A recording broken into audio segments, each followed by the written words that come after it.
गेली तब्बल 20 वर्ष शिवसेनेच्या विद्यार्थी विंगच्या माध्यमातून संपूर्ण शिक्षण क्षेत्रातले अधिकारी, युवा सेनेचे सर्व पदाधिकारी यांच्यामध्ये एक संयुक्तिक बैठक घडवून दरवर्षी होत असलेल्या प्रवेश प्रक्रियेच्या अडचणी, विद्यार्थ्यांच्यावर होत असणारी काही जबरदस्ती फीच्या माध्यमातून असेल, साहित्य खरेदीच्या माध्यमातून असेल, बिल्डिंग फंडच्या माध्यमातून आर्थिक लूट असेल, या संदर्भात 20 वर्ष अशा पद्धतीची बैठक या ठिकाणी होते।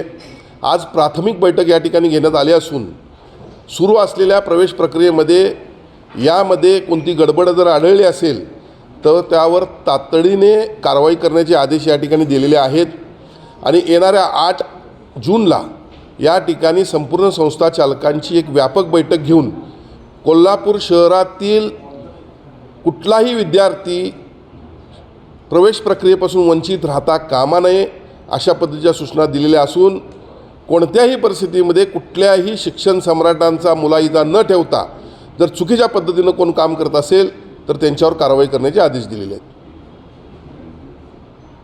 खाजगी शाळांमुळे प्राथमिक ज्या शासकीय जिल्हा परिषदेच्या शाळा आहेत तेथील पटसंख्या घटते, याबद्दल काय सांगता? नाही, निश्चितपणे यासाठी शासन सरकारी शाळांचा दर्जा सुधारण्याचा प्रयत्न करत आहे। आपल्याला माहीत आहे अनेक गेल्या काही शाळांमध्ये इन्फ्रास्ट्रक्चर सुधारण्याच्या दृष्टीने आम्ही प्रयत्न करत आहोत, शिक्षणाचा दर्जा सुधारण्याच्या दृष्टीने प्रयत्न करत आहोत आणि पुढच्या काळामध्ये निश्चितच आम्हाला खात्री आहे, आमचं ते एक टार्गेट आहे की सरकारी शाळांमधूनच चांगलं शिक्षण देण्याच्या दृष्टीनं किंवा पटसंख्या वाढवण्याच्या दृष्टीनं आमचे मंत्री महोदय यासाठी प्रयत्न करत आहेत।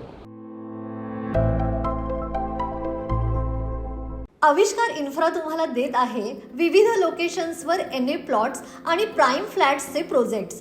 नंदिनी जाधव नगर, शांत निवांत कोल्हापुरात घर म्हणजेच नंदिनी जाधव नगर। मल्हार रामगिरी, तुमच्या स्वप्नातील बंगल्याची पहिली पायरी। मल्हार रामगिरी हातकणंगले। पॅनोरमा हिल्स आंबा, सह्याद्रीच्या कुशीत निसर्गाच्या सानिध्यात तुमचं स्वतःचं farmhouse. Padmavira city Jaysingpur, एक आधुनिक लाईफस्टाईल देणारा 1 and 2 BHK होम्सचा प्रोजेक्ट।